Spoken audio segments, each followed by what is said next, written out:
Hello students. तो कैसे हैं आप सभी। उम्मीद करता हूं कि आप सभी एकदम बढ़िया होंगे।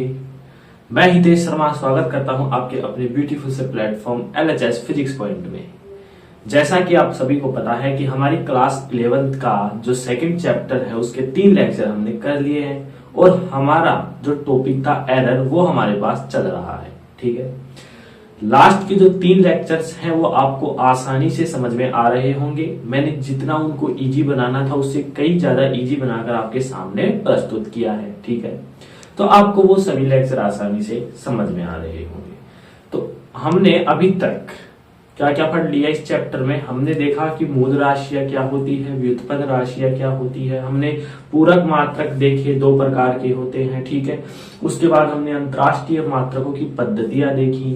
फिर हमने उसके बाद अंतरराष्ट्रीय जो मात्रक की पद्धतियां थी उनको देखने के बाद हमने विमाओं का पोर्शन पूरा किया, विमाओं के अनुप्रयोग किए और फिर हमने एरर का जो टॉपिक था वो चालू किया है। ठीक है, अब एरर के टॉपिक की बात करें तो हम इस टॉपिक के अंदर एरर की डेफिनेशन आसानी से पढ़ी। ठीक है, वास्तविक मान तथा प्रायोगिक मान के अंतर को ही क्या बोलते हैं, एरर बोलते हैं। उनके टाइप्स पढ़े, कितने प्रकार की होती है। मूलतः 2 प्रकार की होती है, एक तो क्रमबद्ध त्रुटि और एक यादृच्छिक त्रुटि।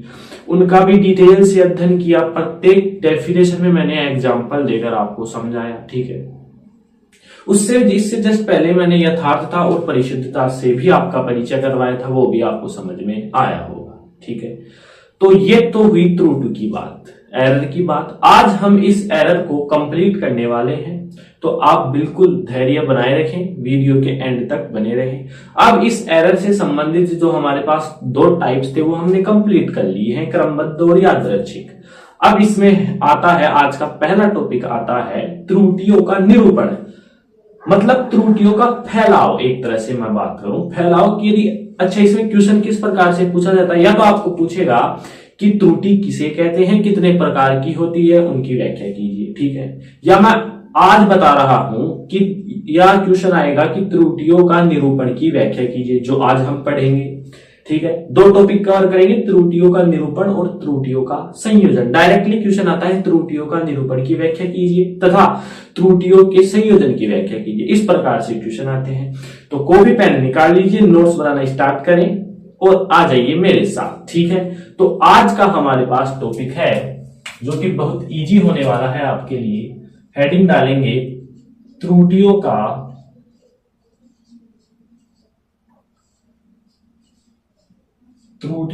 निरूपण, त्रुटियों का निरूपण, यह है हमारी आज की हेडिंग। अब त्रुटियों का निरूपण मैंने बता दिया, त्रुटियों का फैलाव मतलब और कौन कौन सी त्रुटि हो सकती है। ठीक है, इसमें सबसे पहली आप हेडिंग डालेंगे, इसका अर्थ समझ में आ गया। निरूपण का मतलब फैलाव, कि जो हमने 2 टाइप्स देखे एरर के, क्या वही है? नहीं, ऐसा नहीं है, इसके और भी हैं, वो हम अब इसकी डिटेल में जा रहे हैं। ठीक है, घबराने वाली कोई बात है नहीं। क्वेश्चन मैंने बता दिया किस प्रकार से पूछा जाता है, आएगा तो सीधा आएगा त्रुटियों का निरूपण कीजिए। आंसर जो मैं लिखा रहा हूं वो लिखना है आपको। तो इस फैलाव में हम पहला जो डालेंगे टॉपिक वो है निरपेक्ष या परम त्रुटि। वो है निरपेक्ष या परम त्रुटि। ठीक है, यह है आपका पहला पॉइंट, हेडिंग डाल ली होगी आपने, निरपेक्ष या परम त्रुटि। अब मैं इसको समझाने से पहले आपको एक एग्जांपल देकर समझाता हूं। ठीक है, एग्जांपल से आपको पूरी कहानी, ये जो फैलाव है वो क्लियर कट समझ में आ जाएगा। एक एग्जांपल लेते हैं, यहां ले लेता हूं मैं एक एग्जांपल। मान लीजिए कि मेरे पास कोई स्टूडेंट है, ए नाम का मेरे पास कोई क्या है, स्टूडेंट है। ठीक है, अब उसको मैंने एक एक्सपेरिमेंट दिया और उसको बोला कि आप इसको 5 बार करिए। एक ही एक्सपेरिमेंट दिया, उसको 5 बार करवाने के लिए बोला, तो उसको ये मान प्राप्त होते हैं। जब उसने पहली बार प्रयोग किया तो मान लेता हूं उसका प्रयोग करने को मैं A1 A2 A3 A4 A5 से दर्शा रहा हूं। तो A1 का मान आता है उसके पास 8। कितना आता है? 8। प्रेक्षण जो ऑब्जर्वेशन आया वो आया है 8। A2 आता है उसके पास 7। A3 आता है उसके पास 5। A4 आता है उसके पास 6 और A5 आता है उसके पास 4। समझ में आता है? मतलब मैंने उसको कोई एक्सपेरिमेंट किया, उसने इस प्रकार से 5 बार किया। ठीक है, तो निरपेक्ष त्रुटि या परम त्रुटि से पहले हम इसको क्यों लाए, देखिए हमारे को चाहिए निरपेक्ष त्रुटि। अब मैंने लास्ट लेक्चर में बताया था वास्तविक मान, आपने एक शब्द बहुत बार आया वास्तविक मान।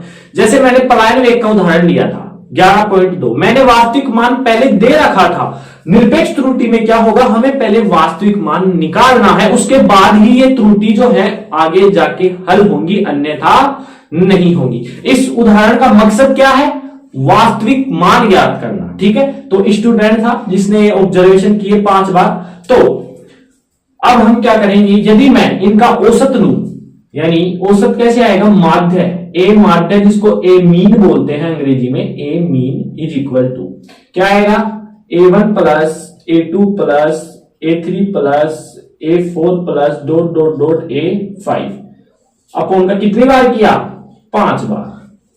तो ए मीन कितना आ जाएगा, या AM लिख देता हूं मैं इसको, 8 और 7 कितना, 15, 15 और 5 20, 20 और 6 26 और 4 30, 30/5, यानी इसका जो माध्य है वो कितना आया है, 6 आया है। अब इस माध्य को ही क्या बोल रहे हैं, वास्तविक मान। भाई त्रुटि की डेफिनेशन में जाइए ना आप, त्रुटि की डेफिनेशन क्या है, वास्तविक मान प्रायोगिक मान में अंतर। अब इन भैया ने प्रायोगिक मान तो निकाल लिए, लेकिन वास्तविक मान है ही नहीं, तो वास्तविक मान कहां से निकलेगा, ये रहा आपका वास्तविक मान। तो AM इज इक्वल टू 6। ठीक है, ये क्या है हमारा वास्तविक मान, क्या है वास्तविक मान।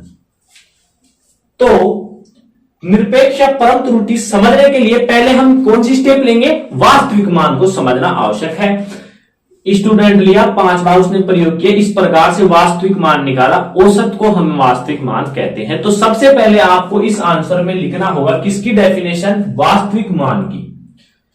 सबसे पहले हम बात कर रहे हैं वास्तविक मान की। ठीक है, तो वास्तविक मान की हम डेफिनेशन की बात कर रहे हैं। वास्तविक मान किसे कहेंगे, किसी प्रयोग में प्रेक्षणों का कुल योग, प्रेक्षणों का कुल योग व प्रयोगों की संख्या के अनुपात को, प्रयोगों की संख्या के अनुपात को क्या बोल रहे हैं, बोलिए, वास्तविक मान बोल रहे हैं। वास्तविक मान कहते हैं। अब ये जो उदाहरण है ना, ये आपको रट लेना है, रटना नहीं है मतलब समझ में आ गया, मतलब याद रखना है कि हमें ये कब आएगा, इसका फैलाव समझ में, पूरा टॉपिक आ जाएगा। ये उदाहरण मैं एंड तक रखूंगा बोर्ड पर, ठीक है, इससे पूरा आ जाएगा। तो सबसे पहले निरपेक्ष परम त्रुटि का आपको एम पता चल गया होगा कि वास्तविक मान हमें फाइंड करना है। अब इसकी जगह आप कुछ भी दे सकते हैं, ये आपकी इच्छा पर है। ठीक है, औसत तो निकालना है हमें, जो कि हम छोटी क्लासों से निकालते आ रहे हैं। ठीक है, तो ये है वास्तविक मान। अब हम चलते हैं निरपेक्ष या परम त्रुटि क्या है, परिभाषा। मेन परिभाषा अब आ रही है, सबका फोकस बोर्ड पर होगा। ये देखिए, अब परिभाषा क्या है। त्रुटि क्या होती थी कि जो वास्तविक मान था उसमें प्रायोगिक मान घटता था, वो थी त्रुटि। लेकिन निरपेक्ष या परम त्रुटि अलग है। ये क्या है, वास्तविक मान में से प्रत्येक प्रयोग के प्रेक्षण का अंतर, वास्तविक मान में से प्रत्येक प्रयोग के प्रेक्षणों का अंतर ही क्या कहलाता है, निरपेक्ष त्रुटि कहलाता है। घबराना नहीं है, समझाते हैं, पहले स्टेटमेंट लिखते हैं। निरपेक्ष त्रुटि वास्तविक मान में से, वास्तविक मान में से, वास्तविक मान में से प्रत्येक प्रयोग से प्राप्त प्रेक्षण का अंतर, प्रत्येक प्रयोग से प्राप्त प्रेक्षण का अंतर, प्रेक्षण का अंतर क्या कहलाता है? परम त्रुटि कहलाता है। इसे निरपेक्ष त्रुटि भी बोलते हैं, परम त्रुटि भी बोलते हैं, लेकिन ज्यादा इसका यूज आता है परम त्रुटि। परम त्रुटि कहलाती है। समझ में आ रहा होगा? अंतर आप क्लियर कर पा रहे होंगे कि निरपेक्ष त्रुटि क्या है कि हमें वास्तविक मान निकालना आ गया, आपको वास्तविक मान निकालना आ गया, केवल औसत लेना है, ज्यादा कुछ इसमें रामायण है नहीं। वास्तविक मान निकालना आ गया, फिर आपको बोल रहा है कि परम त्रुटि निकालिए। वास्तविक मान में से प्रत्येक प्रयोग के प्रेक्षण का घटाव ही क्या कहलाता है? निरपेक्ष त्रुटि कहलाता है। तो अब हम आगे चलते हैं, निरपेक्ष त्रुटि निकालते हैं। अच्छा, दूसरी इसमें इंपोर्टेंट बात क्या है, ये देखिए, ये इंपोर्टेंट है। निरपेक्ष त्रुटि या परम त्रुटि, निरपेक्ष त्रुटि या परम त्रुटि सदैव धनात्मक होती है, सदैव धनात्मक होती है। इसे डेल से व्यक्त करते हैं। डेल क्या मतलब क्या होता है? अंतर। डेल से व्यक्त करते हैं। तो ये आपको समझ में आ गया होगा, यहां तक आप नोट करें। अब हम निरपेक्ष त्रुटि का एग्जाम्पल में चलते हैं। कर लिया नोट? चलिए, ये वाला जो एग्जाम्पल है हमारे पास, ये रहेगा बिल्कुल एज इट इज, इसको एंड तक लेकर चलना है हमारे को। निरपेक्ष त्रुटि सदैव धनात्मक होती है, समझ में आ गया। वास्तविक मान में से प्रत्येक प्रयोग के प्रेक्षण का अंतर निरपेक्ष त्रुटि कहलाती है। अब देखिए, निरपेक्ष त्रुटि में सबसे पहले निकाल रहा हूं डेल A1। डेल A1 क्या है? A1 की निरपेक्ष त्रुटि, A1 की निरपेक्ष त्रुटि क्या आएगी? मापांक A माध्य माइनस का A1। वास्तविक मान कितना? 6 माइनस A1 कितना है? 8, तो कितना आ जाएगा? 2। ये है परम त्रुटि, माध्य त्रुटि। प्रत्येक का हम निकालेंगे। A1 की परम त्रुटि क्या होगी? वास्तविक मान माइनस का A1, A2 की वास्तविक मान माइनस A2। इसकी ऐसे है, समझ में आ गया डेफिनेशन का मतलब? वास्तविक मान में से प्रत्येक प्रयोग से प्राप्त प्रेक्षण का अंतर। A1 की पूछे तो 6 माइनस 8, A2 की 6 माइनस 7, A3 की 6। अब ये धनात्मक रहता है, इसलिए मापांक लगाया है। कंडीशन है अगले की कि ये तो मतलब पॉजिटिव ही रहूंगा या 0 रहूंगा, नेगेटिव नहीं रहने वाला, इसलिए ये क्या है? मापांक लगाया है। इसी प्रकार आप स्वयं बता देंगे डेल A2 यानी A2 की निरपेक्ष त्रुटि, A2 की निरपेक्ष त्रुटि। यहां 2 क्वेश्चन सोल्व हो रहे हैं आपके, एक तो थ्योरी और उसके साथ साथ एक एग्जाम्पल, गणितीय एग्जाम्पल भी सोल्व हो रहा है। A2 की निरपेक्ष त्रुटि क्या होगी? AM क्या है? A मीन, A माध्य है, माइनस का A2 कितना है? 6, A2 कितना है? 7, कितना आ गया? 1। इसी प्रकार डेल A3 का मतलब क्या है? A3 की निरपेक्ष त्रुटि या परम त्रुटि, जो भी बोले आप, क्या है? A मीन माइनस का A3, AM मीन कितना है? 6, A3 कितना है? 5, कितना आ गया? बोलिए 1 आ गया यहां पर। इसी प्रकार डेल A4 का मतलब कितना है? A4 की परम त्रुटि लिख रहा हूं मैं इस बार। A4 की परम त्रुटि AM माइनस का A4, 6 माइनस का 6 इज इक्वल टू 0। और अंतिम आता है मेरे पास del A5 is equal to A5 की परम त्रुटि कितना है? AM माइनस का A5, 6 माइनस का 4 इज इक्वल टू 2। तो ये हो गई जो त्रुटियों का निरूपण था, जिसमें पहला पॉइंट था क्या बोलिए? निरपेक्ष या परम त्रुटि। ये आपका कंप्लीट होता है।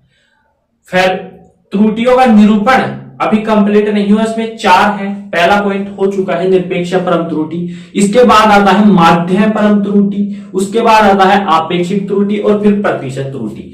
यदि आपको क्वेश्चन आए कि त्रुटियों का फैलाव या निरूपण की व्याख्या करें तो 4 त्रुटियां लिखनी है, जिसमें पहली इंपोर्टेंट, वेरी इंपोर्टेंट है, अगली वाली 3 छोटी छोटी है। पहली वाली आपने क्या करना है, सबसे पहले वास्तविक मान ढूंढना है, ठीक है, वास्तविक मान की डेफिनेशन। उसके बाद निरपेक्ष जो त्रुटि है उसकी डेफिनेशन आ गई होगी आपको इस एग्जांपल के थ्रू, और मैंने बता भी दिया है कंडीशन धनात्मक डेल से व्यक्त करते हैं। इस प्रकार ये है निरपेक्ष त्रुटि, तो इसे आप नोट करें ताकि हम नेक्स्ट चल सके।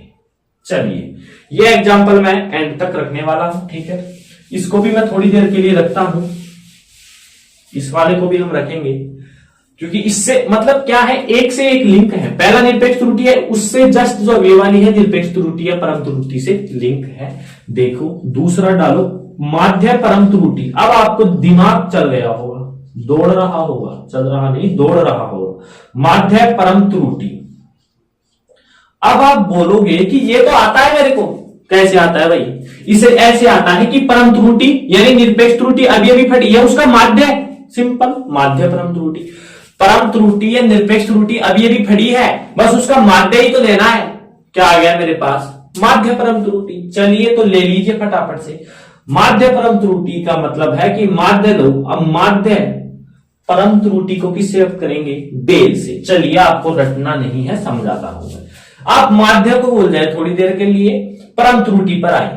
परम त्रुटि या आप परम त्रुटि ऑलरेडी आप फट चुके हैं, डेल से व्यक्त करते हैं, तो सबसे पहले आप माध्य पर आ जाइए। माध्य को लिख दीजिए AM यानी ए मीन, और परम त्रुटि भी आ गई, मतलब ये आ गया भैया डेल।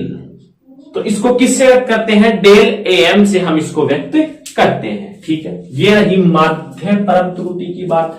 डेल AM क्या आएगा? परम त्रुटियों का माध्य, निरपेक्ष त्रुटियों का माध्य। ऊपर वाले एग्जाम्पल में निरपेक्ष त्रुटियां क्या क्या है लिख दीजिए, उनका माध्य मतलब del A1 plus del A2 plus del A3 plus del A4 plus और डेल A5। कुल कितनी है ये? 5, ठीक है।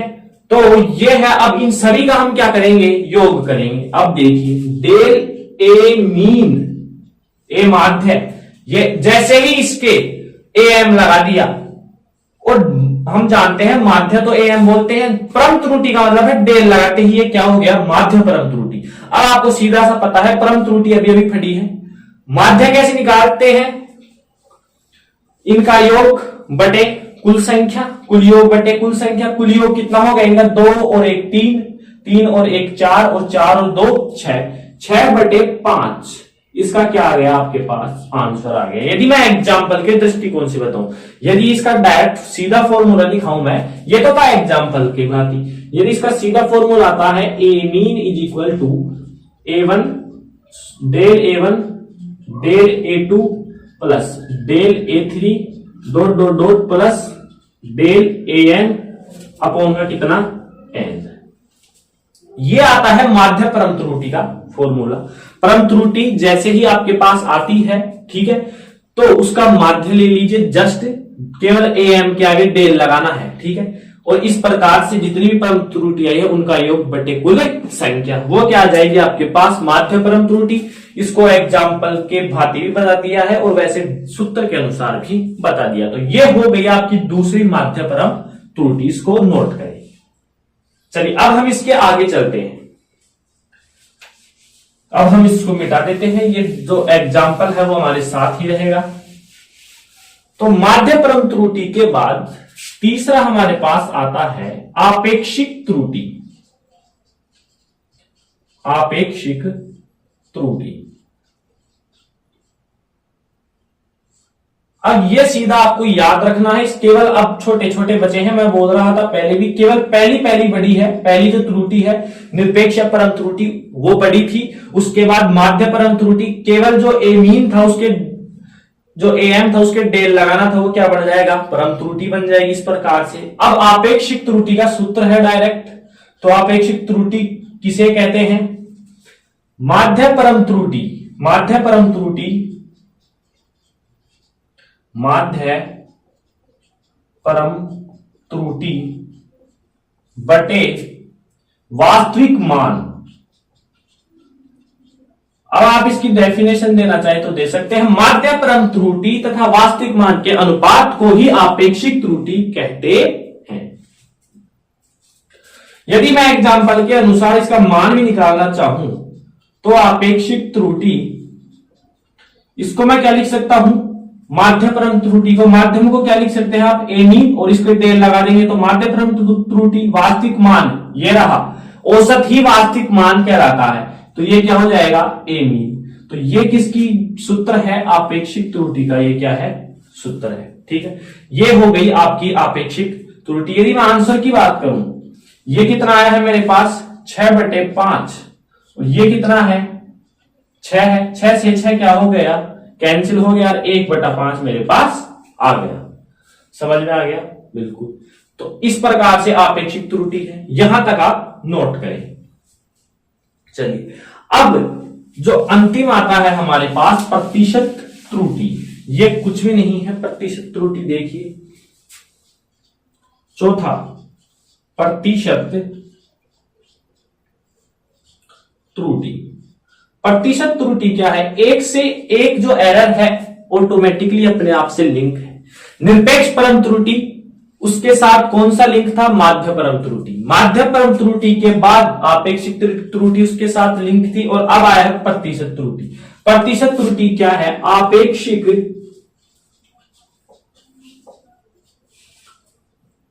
आपेक्षिक जो त्रुटि है, आपेक्षिक त्रुटि का प्रतिशत, आपेक्षिक त्रुटि का प्रतिशत ही क्या कहलाता है, प्रतिशत त्रुटि कहलाता है। आपेक्षिक त्रुटि का प्रतिशत ही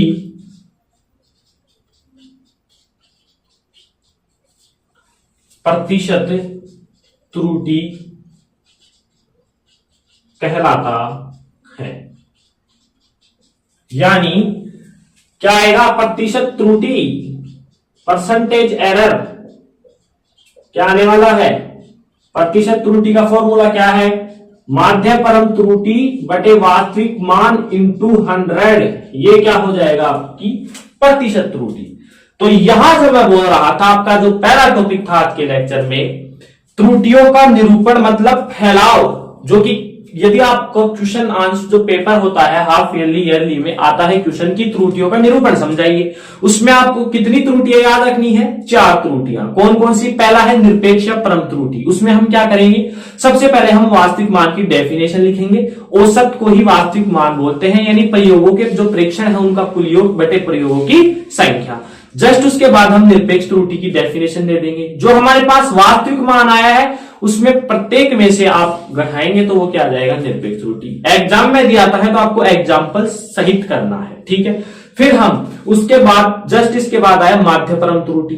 माध्य हम जानते हैं एमीन, और उसके डेल लगाते ही माध्य परम त्रुटि हो गया वो, ठीक है। उसके बाद आपेक्षिक त्रुटि उसी से संबंधित थी। वास्तविक माध्य परम त्रुटि तथा वास्तविक मान के अनुपात को ही आपेक्षिक त्रुटि बोल रहे हैं। प्रतिशत जो त्रुटि है वो है आपेक्षिक त्रुटि का ही प्रतिशत क्या कहलाता है, प्रतिशत त्रुटि कहलाता है। तो ये था हमारे पास त्रुटि का निरूपण। अब इस जो एरर्स जो टॉपिक था उसका लास्ट टॉपिक आ रहा है हमारे पास, त्रुटियों का संयोजन। संयोजन का मतलब है योग, व्यवकलन, गुणा, भाग। मतलब कि हमारी जो त्रुटि है वो योग में भी हो सकती है, जैसे कोई जोड़ दे दे आपको उसमें भी त्रुटि हो सकती है, बाकी दे दे उसमें भी हो सकती है, गुणा या भाग दे दे तो उसमें भी हो सकती है। तो वहां पर भी त्रुटियों का क्या हो गया, एक तरह से फैलाव हो गया। 3% इससे पूछे जाते हैं। या तो आपको देगा त्रुटि किसे कहते हैं, इसके जो प्रकार है उनकी व्याख्या करो, वो मैंने कल के लेक्चर में कंप्लीट करा दी है। आज के लेक्चर में 2 क्वेश्चन बनते हैं। पहला क्वेश्चन निरूपण कीजिए त्रुटियों का, वो जो 4 है वो लिखना है, और जो तीसरा क्वेश्चन बनता है त्रुटियों का संयोजन, वो जस्ट अभी इसके बाद बताएंगे। तब तक के लिए आप यहां तक नोट करें। अब हम चलते हैं त्रुटियों का संयोजन। अब हम इसको मिटा देते हैं। यह टॉपिक बिल्कुल आपके लिए आसान हो गया होगा। तो ये था हमारा त्रुटियों का निरूपण। अब हम चल रहे हैं त्रुटियों का संयोजन, और हमारा जो त्रुटि का जो टॉपिक था वो क्या होने वाला है, कंप्लीट हो जाएगा। त्रुटि का संयोजन, निरूपण का मतलब फैलाव था, जो कि आपने देख लिया भाई, ये 4 प्रकार और निकल गए इसके अंदर। निरपेक्ष त्रुटि, माध्य निरपरम त्रुटि या आपेक्षिक त्रुटि और प्रतिशत त्रुटि। अब संयोजन का मतलब है कि आप मान लीजिए योग कर रहे हैं तो योग में भी त्रुटि निकल सकती है, व्यवकलन यानी घटा रहे हैं तो उसमें भी त्रुटि निकल सकती है, ठीक है, गुणा भाग कर रहे हैं तो उसमें भी त्रुटि निकल सकती है। तो सबसे पहला जो आता है त्रुटियों के संयोजन में, पहला योगफल, ठीक है। सबसे पहला क्या आता है हमारे पास, राशियों के योग में त्रुटि, राशियों के योग में त्रुटि, राशियों के योग में त्रुटि। ये जो चैप्टर है इसमें सबसे थोड़ा जो हार्ड टॉपिक पड़ता है त्रुटि वाला ही है, जो मैंने बिल्कुल इजी करके आपको समझाया, अपनी लैंग्वेज बनाई है इसकी, एनसीईआरटी थोड़ी हार्ड लैंग्वेज है, ठीक है। तो त्रुटियों का निरूपण आपको समझ में आया होगा, एक एग्जांपल के थ्रू हम साथ लेके हुए चलते हैं। त्रुटियों का संयोजन मैंने बता दिया, राशिकीय योग में हो सकता है, व्यवकलन गुणा भाग। तो हम चल रहे हैं पहले संयोजन से, आप समझ जाना कि ये गुणा भाग योग की बात कर रहा है। सबसे पहले राशियों के योग में त्रुटि, मतलब आप कोई संख्या जोड़ रहे हैं उनमें त्रुटि आ जाएगी, ठीक है। तो मान लीजिए कोई राशि है z is equal to a plus B, ये संयोजन हो चुका है, 3 राशियां हैं, z है, z is equal to a plus B, यानी 4, मान लीजिए 4 बराबर 2 प्लस 2 होता है, इस प्रकार से लिखा है z बराबर a प्लस बी। अब मैं आपसे पूछूं z में परम त्रुटि, परम त्रुटि का मतलब निरपेक्ष त्रुटि, बताइए। अब आप कंफ्यूजन हो जाएंगे कि ये हम कैसे बताएंगे, आपको पता है परम त्रुटि को किससे व्यक्त करते हैं, डेल से, यानी डेल z। ये क्या हो गई, z में परम त्रुटि, सिंपल है। a में परम त्रुटि, a में परम त्रुटि कितना है, डेल a है। बिल्कुल योग समझ में आ जाएगा, बिल्कुल ठीक है। नहीं आता है तो व्यवकलन भी इसी की बात है, वहां समझ लेना, 2 बार समझ में आ जाएगा। लेकिन आप यही समझते हुए चलेंगे, z में परम त्रुटि, a में परम, अब बचा कौन, b, b में परम त्रुटि कितनी है बोलिए, डेल b। अब हम क्या करेंगे, अब मैं लिख रहा हूं आगे, फिर समझाता हूं, z प्लस माइनस का del z is equal to a plus minus का del a plus b plus minus का डेल b, ठीक है। अब आप बोलोगे कि आपने ये जोड़ दिया, ठीक है, मान लिया कि जो z है, भाई त्रुटि का हम पता कैसे लगाएंगे, हमने बोला परम त्रुटि ये है, ये है, ये है। अब हम इसमें घटाते हैं, जोड़ते हैं, तो हम पता लगाएंगे कि भाई राशि में जो योग था उसमें त्रुटि आई है या नहीं। तो या इसको दूसरी शब्दों में मैं बात करूं कि यहां तक ठीक है, आपके समझ में आ गया, z में परम त्रुटि, a में b में परम त्रुटि। फिर मैं आगे बताऊं कि z के साथ परम त्रुटि जोड़ने पर, a के साथ परम त्रुटि जोड़ने पर, b के साथ परम त्रुटि जोड़ने तथा घटाने पर। अब आपका सवाल होना चाहिए कि चलो मान लिया कि z में परम त्रुटि जोड़ेंगे घटाएंगे, a में भी b में भी, लेकिन जोड़ेंगे सही है, घटाना क्यों है। अब आपको पता है, अभी जस्ट मैंने परम त्रुटि की एक प्रॉपर्टी है कि यह सदैव धनात्मक होती है। मान लीजिए a1 निकाला था मैं, डेल a1, तो वो कैसे निकाला था, a मीन माइनस का a1 निकाला था, ठीक है। अब मैं यहां पर करूं a1 माइनस का a मीन, तो इसमें कोई प्रॉब्लम आई नहीं, ये मापांक है, लेकिन यहां ये मापांक के अंदर की बात करूं, ये माइनस का है, अब किसका हो गया, प्लस का हो गया, इसलिए हमने प्लस माइनस लगाया है। आपके क्लियर हो गया होगा, ठीक है। तो ये था हमारे पास, कुछ भी नहीं करना, संयोजन कंडीशन दे रखी है, योग करो, इस प्रकार से राशि ले ली, योग कर दिया, इनकी परम त्रुटियां डेल लगाना है, बस परम त्रुटि निकल जाएंगे और परम अपनी अपनी परम त्रुटियों के साथ जोड़ देंगे, घटा देंगे, प्लस माइनस क्यों लिया मैंने रीजन बता दिया। आगे चलिए, z अब केवल कैलकुलेशन है, del z is equal to, कोष्टक को हटाएंगे तो a प्लस माइनस का del a plus b plus minus का डेल बी। कोई दिक्कत नहीं है, बिल्कुल हटाए तो है हमने। ये क्या हो जाएगा, जेड प्लस माइनस का डेल जेड। यहां पर मैं ए और बी को साथ लिख रहा हूं, ए प्लस बी, कोई दिक्कत नहीं है। तो बचा गया मेरे पास प्लस माइनस का डेल ए प्लस माइनस का डेल बी, ये बच गया। ये दोनों साथ आ गए, ये दोनों साथ आ गए। चूंकि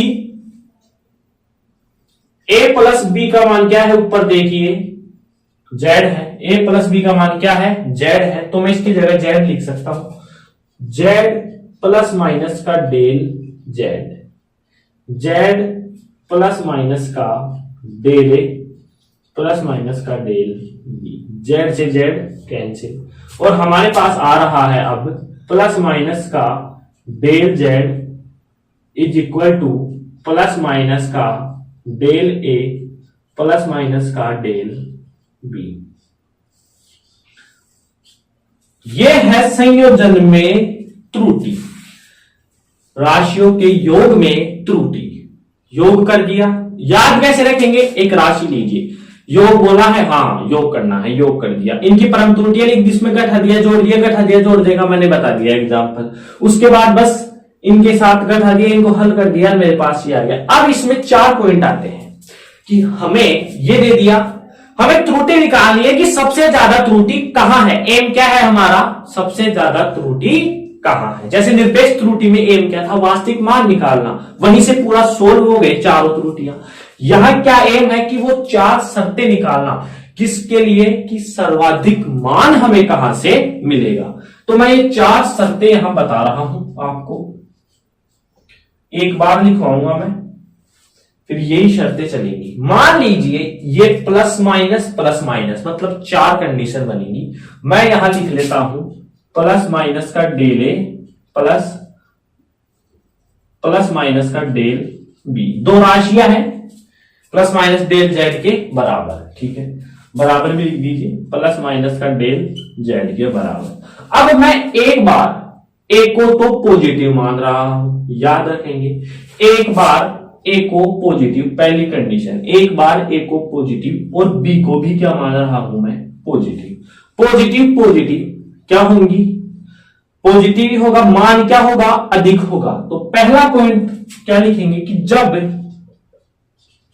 डेल ए तथा डेल बी दोनों क्या होंगे, धनात्मक होंगे, दोनों धनात्मक होंगे, तब सर्वाधिक त्रुटि होगी, तब सर्वाधिक त्रुटि होगी। पहली शर्त, जब दोनों राशियां धनात्मक हो तो सर्वाधिक त्रुटि होगी। दूसरा शर्त क्या है, यहां लिख देता हूं, अभी भी ये क्या है, प्लस, लेकिन ये क्या हो गया, माइनस। प्लस माइनस क्या होता है, माइनस मतलब कुछ घट रहा है, अंतर है।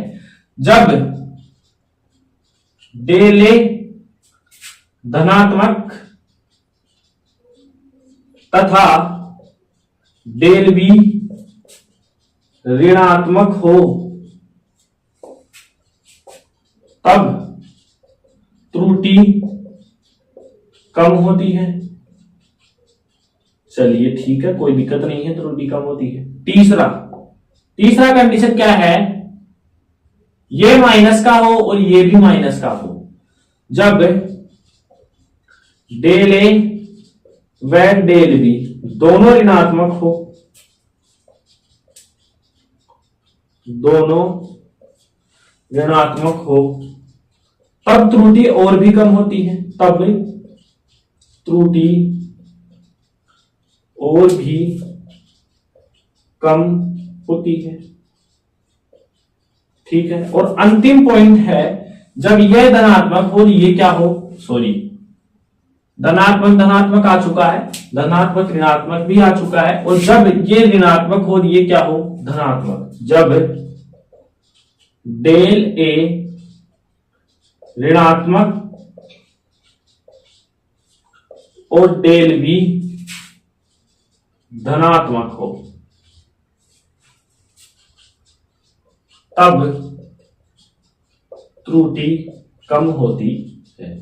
अब आप बोलेंगे कुछ मजा नहीं आया क्योंकि आपको एग्जाम्पल की आदत पड़ गई। हर थोड़ी के बाद मैं एग्जाम्पल बताता हूं, इसमें भी बताऊंगा।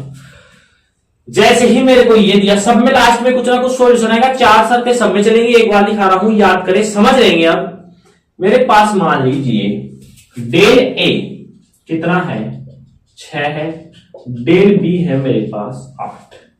ठीक है, चलिए जब दोनों पॉजिटिव होंगे, ये भी पॉजिटिव ये भी पॉजिटिव, मान कितना आएगा 14, मतलब त्रुटि कितनी आ गई 14। ठीक है, इसको मैं पॉजिटिव कर रहा हूं, इसको नेगेटिव। 6 माइनस का 8 माइनस 2, कम है ये तो, दोनों नेगेटिव। -6 माइनस का 8 माइनस का 14, ये तो और भी कम है। माइनस प्लस, जब ये माइनस हो ये प्लस हो तो कितना हो गया, माइनस का 6 प्लस का 2 कितना हुआ, सॉरी माइनस का 6 प्लस का 8 प्लस का 2। अब आप इसमें से बताएंगे कि सबसे ज्यादा जो त्रुटि आई है वो किस में आई है, 14 में। मतलब कौन सी संक्रिया की कि हमारे पास 14 आया, मतलब योग की संक्रिया।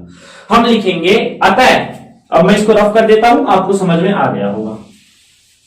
अतः निष्कर्ष निकलता है कि, अतः निष्कर्ष निकलता है कि योग की संक्रिया में, योग की संक्रिया में सर्वाधिक त्रुटि होती है, सर्वाधिक त्रुटि होती है। तो ये था हमारा त्रुटियों के संयोजन में पहला पॉइंट, राशियों के योग में त्रुटि। इस प्रकार से हमने किया है। अब आएगा राशियों के योग में व्यवकलन। व्यवकलन का मतलब a माइनस बी कर देंगे, सेम प्रोसेस रहेगा, सेम शर्तें रहेंगी। ठीक है, अब जब माइनस आ जाएगा तभी भी निष्कर्ष सब में यही निकलेगा कि योग में ही त्रुटियां सबसे सर्वाधिक होंगी, जिनमें जुड़ेगा उनमें तो होगी ना। ठीक है, चाहे से आप गुणा में देख लीजिए, माइनस माइनस गुणा होगा तो भी माइनस क्या आएगा, समझ, -2 गुणा माइनस का 2 कितना आएगा 4, वहां पॉजिटिव हो जाता है। गुणा में थोड़ा सिस्टम क्या होगा, अलग होगा। मैं प्लस माइनस की बात कर रहा हूं यहां पर। ठीक है, तो आप यहां तक आप नोट करें। चलिए ठीक है, गुणा में थोड़ा सिस्टम अलग होगा। तो मैं अब इसको क्या कर रहा हूं, रफ कर रहा हूं। राशियों के योग में व्यवकलन, ये सेम प्रोसेस रहेगा राशियों के योग में। और ये क्या हो जाएगा हमारा दूसरा पॉइंट, राशियों के योग में व्यवकलन, घटाव, अंतर। तो ये क्या हो जाएगा यहां पर, माइनस हो जाएगा। एक राशि है, घटाव हो गया। जेड में परम त्रुटि वही डेल जेड, ए में परम त्रुटि वही डेल ए, बी में परम त्रुटि डेल बी। चलिए मान रख दीजिए, जेड के साथ जोड़ेंगे और घटाएंगे प्लस माइनस डेल जेड। इसका पता चल गया आपको, माध्य के कारण, क्योंकि निरपेक्ष त्रुटि हमेशा धनात्मक रहती है।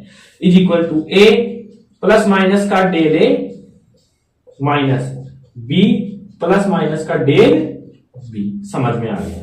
जेड प्लस माइनस का del Z is equal to A plus minus का डेल ए, माइनस चिन्ह से गुणा होगा माइनस बी। अब देखिए माइनस चिन्ह इन दोनों चिन्हों से क्या होगा, गुणा होगा प्लस और माइनस से। जब माइनस चिन्ह प्लस से गुणा होगा तो पहले क्या आ जाएगा इस बार, माइनस, और माइनस माइनस से गुणा होगा तो प्लस। मतलब ये चिन्ह प्लस माइनस की जगह माइनस प्लस में परिवर्तित हो जाएगा। जेड प्लस माइनस का डेल जेड, ए और बी को साथ लू मैं तो ए माइनस क्या हो जाएगा बी, और प्लस माइनस का डेल ए ऐसे कैसे, और माइनस प्लस का डेल बी ऐसे कैसे। इसकी जगह मैं क्या लिख सकता हूं, ए माइनस बी की जगह जेड लिख सकता हूं। जेड प्लस माइनस का del Z, Z plus minus का डेल ए माइनस प्लस का डेल बी। ये कैंसिल आउट हो जाएगा और मेरे पास आ जाएगा प्लस माइनस का del Z is equal to plus minus del A minus plus का डेल बी। मेरे पास ये आ जाएगा। इसमें भी वही चारों शर्तें होंगी, देख सकते हैं आप। ये भी धनात्मक ये भी धनात्मक तो मैक्सिमम होगा, ये धनात्मक ऋणात्मक कम होगा, ऋणात्मक धनात्मक कम होगा, ऋणात्मक ऋणात्मक और भी कम होगा। तो ये है त्रुटियों का राशियों में जो योग है उनका व्यवकलन है। यहां तक आप नोट करें, जैसा योग था ना वैसा ही क्या है व्यवकलन है, कोई दिक्कत नहीं आ रही होगी। यहां तक आप नोट करें, चारों शर्तें इसी में भी। यदि आपसे पूछे त्रुटियों का संयोजन, तो सबसे पहले क्या लिखेंगे, राशियों के योग में त्रुटि, राशियों के योग लिखेंगे, उसके बाद शर्त लिखेंगे, वह व्यवकलन में ये लिखेंगे, फिर ये शर्तें लिखेंगे, गुणा में भी ये लिखेंगे, यही शर्तें रहेंगी, गुणा भाग में भी शर्तें यही रहेंगी। ठीक है, तो यहां तक आप नोट करें। चलिए, तो अब हम शर्तों को भी यहां रफ कर देते हैं। समझने के लिए मैंने बता रखा था, दो प्रोसेस हो चुके हैं आपके। योग वाला समझ में नहीं आया तो ये वाला समझ में आ गया होगा। ठीक है, और उम्मीद करता हूं आप इंटेलिजेंट स्टूडेंट्स हैं, नए नए जोश के साथ आप 11th में आए हैं, आपको कुछ बड़ा करना है। ठीक है, तो आपको समझ में आ रहा होगा। तो अब आता है राशियों के योग में व्यवकलन था।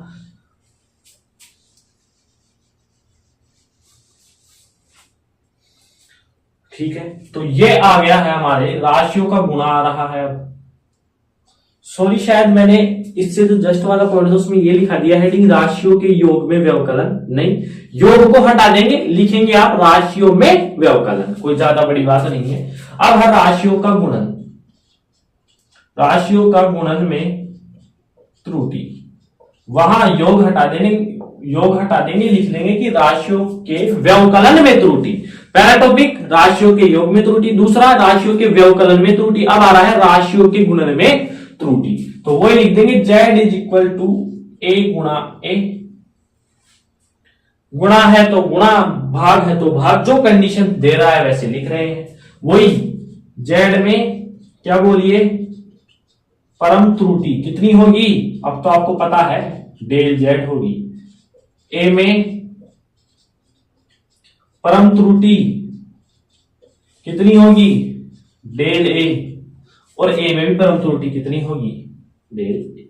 यहां पर हम कुछ अलग करेंगे, ये ए न लिखकर आप बी लिखेंगे, ए डॉट बी। क्यों लिखेंगे, क्योंकि ए स्क्वायर हो जाएगा, यहां पर फिर हमारा घात में त्रुटि आ जाएगा, वो एंड वाला टॉपिक है 5वां। अभी हम बात कर रहे हैं तीसरे की। पहला कौन सा था, राशियों का योग, दूसरा राशियों का व्यवकलन में त्रुटि, तीसरा है राशियों के गुणनफल में त्रुटि। तो z is equal to A dot B, z में परम त्रुटि डेल z, ए में परम त्रुटि डेल ए, और b में परम त्रुटि कितनी हो गई, डेल b हो गई। ठीक है, अब देखेंगे आप क्या करेंगे, वही प्रोसेस, z प्लस माइनस का del z, a plus minus का del A, multiply b plus minus का डेल b, जोड़ इनकी परम त्रुटियों के साथ लिखकर जोड़ भी देंगे, घटा भी देंगे, जोड़ घटाने का कारण बता दिया है। z प्लस माइनस का del z is equal to a।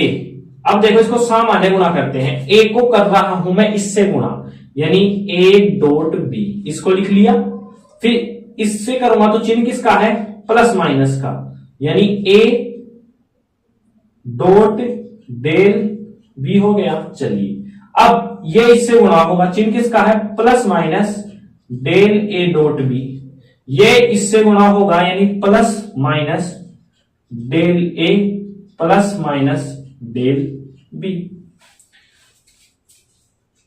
ये इस प्रकार से आ जाएगा। देखिए, a को b से गुणा किया, a डॉट b, a को इससे गुणा किया, चिन्ह ये है प्लस माइनस, इसको इससे किया और इसको इससे किया, तो मेरे पास ये आ गया। अब देखिए, यहां पर मैं z यदि कॉमन ले लूं तो 1 प्लस माइनस डेल z हो जाएगा, और अपॉन का z। कॉमन का मतलब है जो संख्या हम ले रहे उसका भाग लगता है, z कॉमन लेना है तो z के बाद z में भाग दूंगा तो 1 आ गया, इसका भाग दूंगा z में, z लग गया। यहां से मैं a डॉट b कॉमन ले रहा, मैंने बोला था योग व्यवकलन का प्रोसेस सेम है, गुणा भाग का सेम है, तो गुणा का यहां तक सेम है, सामान्य गुणा आपको आता है वो कर लिया। अब मेरे को z कॉमन लेना है, यहां से ये लिया, तो यहां पर 1 आ जाएगा, plus minus a plus minus क्या हो गया, a डेल b अपॉन का a dot b plus minus del a dot b a dot b plus minus del a del b upon का a b। अब a डॉट b की जगह मैं क्या लिख सकता हूं, z लिख सकता हूं। तो यहां मैं लिख रहा हूं Z1 plus minus del Z upon का Z is equal to Z1 plus minus, इस A से ये एक कैंसिल हो गया, क्या आया है डेल B अपॉन का B प्लस माइनस, इस B से ये कैंसिल डेल A अपॉन का A plus minus del A dot del B upon का A डॉट B, ये क्या हो गया कैंसिल।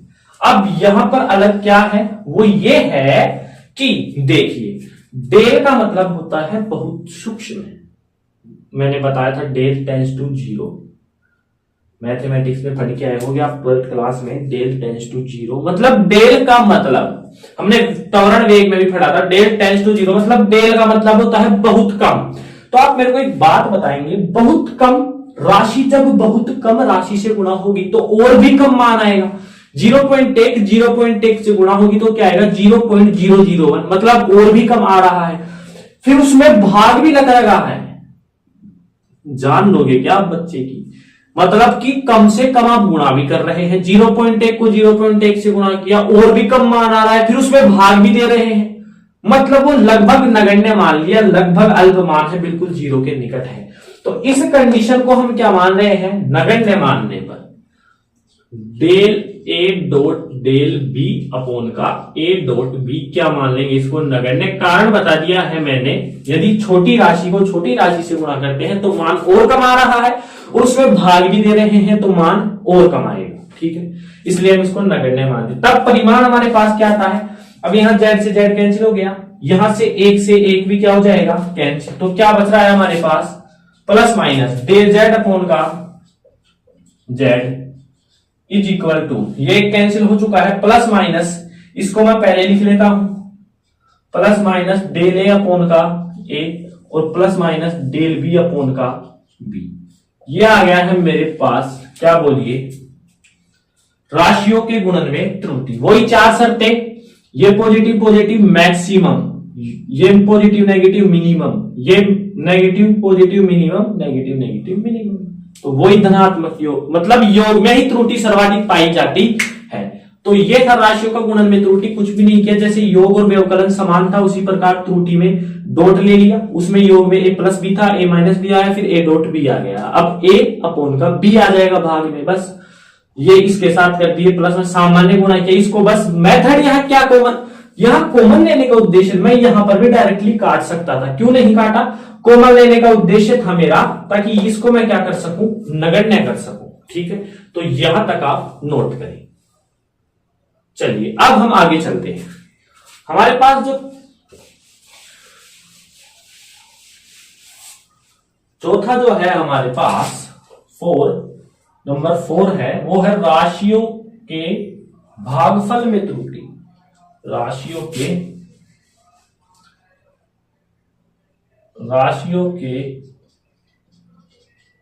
भागफल, राशियों के भागफल में त्रुटि है, तो यहां पर मैं क्या कर दूंगा, a भाग b या a अपॉन का b, वो की वो त्रुटि है योग। अब हम क्या करेंगे, इसके अंदर प्लस माइनस कर देंगे, z प्लस माइनस का del z is equal to a plus minus का डेल a अपॉन का b प्लस माइनस का डेल b, हो गया यहां पर, ऊपर से मैं a कॉमन ले रहा हूं, z प्लस माइनस का डेल z, a कॉमन लिया तो मेरे पास आया 1 प्लस माइनस का डेल a अपॉन का a, नीचे से मैं b कॉमन लिया तो मेरे पास आया 1 प्लस माइनस का डेल b अपॉन का b, ये कॉमन आया मेरे पास, ठीक है।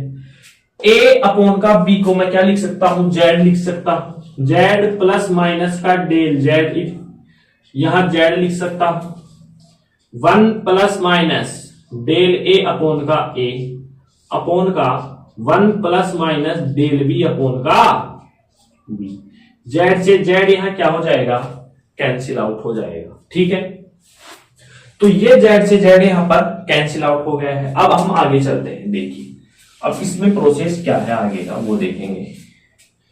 अब हमारे पास जो बच रहा है वो लिख देंगे हम यहां पर, क्या है हमारे पास, प्लस माइनस का डेल z, प्लस माइनस का del z is equal to 1 plus minus का डेल ए अपॉन का ए।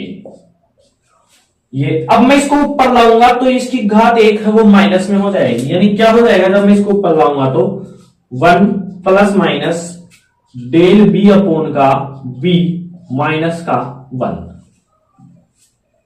अब आप 11th क्लास में आ गए हैं। मैथमेटिक्स में आपके एक प्रमेय चलती है जो फिजिक्स में भी काम आती है, द्विपद प्रमेय। द्विपद प्रमेय उसका सूत्र होता है 1 प्लस एक्स की पावर एन का फॉर्मूला क्या होता है? 1 प्लस एक्स की पावर एन का फॉर्मूला क्या होता है? 1 plus N X plus N minus 1 बटे 2 factorial X square plus N minus 1 N minus 2 बटे 3 फैक्टोरियल एक्स क्यूब। इस प्रकार से आगे क्या चलता रहता है और इसका प्रसार होता रहता है। तो द्विपद प्रमेय 1 प्लस एक्स की पावर एन, यानी इसको मैं क्या लिख सकता हूं? अब इसको मिटा देता हूं मैं। 1 प्लस एक्स की पावर एन अपने को यहां तक ही याद रखना है, इसको एक ही स्टेप। जब आप मैथमेटिक्स में पढ़ेंगे यहां कंफ्यूजन में ज्यादा नहीं उत्पन्न करूंगा आपके लिए, वहां क्लियर हो जाएगा। 1 प्लस एक्स की पावर एन को 1 प्लस एन एक्स लिख सकता हूं, तो 1 प्लस एक्स की पावर एन क्या है? माइनस 1, ठीक है। तो 1 प्लस एन एक्स हम इसको लिखेंगे, किसके रूप में लिखेंगे? 1 प्लस एन एक्स के रूप में। तो प्लस माइनस का del Z is equal to 1 plus minus del A upon का ए गुणा 1। अब देखिए 1 प्लस एक्स की पावर एन था, उसका क्या करना है? 1 प्लस एन एक्स। एन का मान वहां क्या था? माइनस 1 है ना, तो ये माइनस 1 इस चिन्ह से गुणा होगा तो प्लस वाला तो क्या हो जाएगा? माइनस, और माइनस वाला प्लस, और डेल बी अपॉन का बी। बस इतना सा करना था हमें। ये था हमारा द्विपद प्रसार। देखिए प्लस माइनस का डेल जेड, अब वो कुछ भी नहीं है, सामान्य गुणा है। एक को एक से करूंगा तो एक को इससे करूंगा तो minus plus del B upon का बी, इसको एक से करूंगा तो plus minus del A upon का ए, इसको इससे करूंगा, इसको इससे करूंगा तो चिन्ह देखिए प्लस वाला माइनस से गुणा होगा तो क्या होगा? या आप डायरेक्टली यहां से देखो कंफ्यूजन हो जाएगा, माइनस माइनस हो जाएंगे दोनों चिन्ह। आप ये वाला ही चिन्ह लिख दीजिए यहां पर, प्लस माइनस डेल ए गुणा डेल बी अपॉन का ए गुणा बी। ये तो वैसे भी नगण्य होना है, जस्ट इसके जैसे कम को कम से गुणा करेंगे और कम, और उसमें भाग और दे रहे हैं, मतलब ये क्या हो गया? ये पद क्या हो गया हमारा? नगण्य। अब इसको समझाने की जरूरत नहीं है, तो बच रहा क्या है वो लिख दीजिए हमारे पास। 1 मिनट, यहां पर हमारे जेड से जेड क्या हो गया? कैंसिल था, लेकिन यहां पे हमने एक मिस्टेक कर दी छोटी सी। वो क्या है कि हमारे को ये जो जेड था ना वो कॉमन लेना था, तो जेड जब कॉमन लिया तो 1 प्लस माइनस का डेल जेड अपॉन का जेड, तब ये जेड कैंसिल हो गया। तो इसके साथ क्या आएगा? 1 भी आ जाएगा, इसमें कोई दिक्कत नहीं। अब यहां 1 से क्या हो गया? कैंसिल, और plus minus del Z is equal to minus का, ये पहले ले आता हूं मैं, plus minus del A upon का A minus plus del B upon का बी। तो ये है वही चाह सकते हैं, प्लस वाला ही योग में ही त्रुटि क्या होगी? अधिकतम होगी। प्लस कर दीजिए, माइनस कम, माइनस प्लस कम, प्लस प्लस सबसे अधिक। तो राशियों के योगफल में भी कुछ भी नहीं है, प्लस माइनस एक मेथड है, गुणा भाग एक मेथड है। याद रखेंगे गुणा भाग में जेड कॉमन लेना है और पद को क्या करना है? नगण्य करना है, ठीक है। यहां तक आप नोट करें, उम्मीद करता हूं आपको बिल्कुल आसानी से समझ में आ रहा होगा। चलिए तो अब हम आगे चलते हैं। लास्ट टॉपिक है इस लेक्चर का, इसके बाद हम इस लेक्चर को समाप्त करते हैं, वो है, ठीक है। तो लास्ट टॉपिक है इस लेक्चर का, आज के लेक्चर का।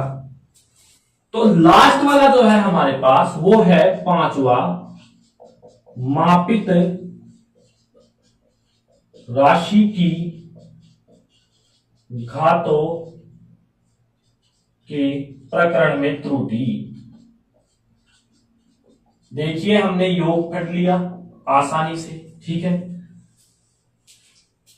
योग के बाद व्यवकलन देखा, गुणा भाग देखा, लास्ट है उसके बाद एरर कंप्लीट, और 1-2 टॉपिक और बचेंगे इस चैप्टर के, फिर हमारा ये चैप्टर फिनिश हो जाएगा, ठीक है। तो मापित राशि की घातों के प्रकरण में त्रुटि देखेंगे। अब घात में यदि घात वाली आपके पास कोई राशि आ जाए उसमें त्रुटि कैसे निकाले? तो वही हमारा z is equal to a dot a, यानी a स्क्वायर हो गया, घात आ गई इस बार, जेड में परम त्रुटि, जेड में परम त्रुटि कितनी होगी, डेल जेड। ए में परम त्रुटि कितनी होगी, डेल ए।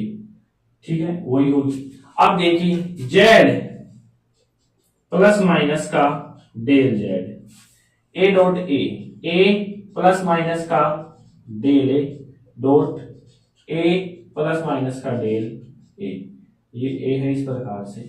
ठीक है, जेड प्लस माइनस का डेल जेड, ए को इससे गुणा करूंगा तो ए डॉट ए को इससे करूंगा प्लस माइनस का ए डॉट डेल ए, इसको इससे करूंगा प्लस माइनस का डेल ए डॉट ए, इसको इससे गुणा करूंगा प्लस माइनस का डेल ए डॉट डेल ए।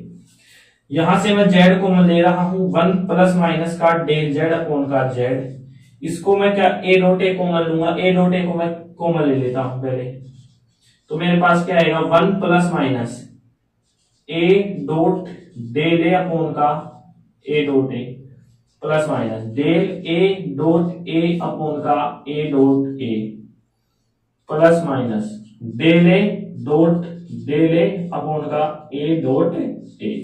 यहां तक समझ में आ रहा है। ए डॉट ए को जेड लिख सकता हूं मैं, जेड 1 प्लस माइनस का डेल जेड अपॉन का जेड। ठीक है, ये जेड लिख दिया।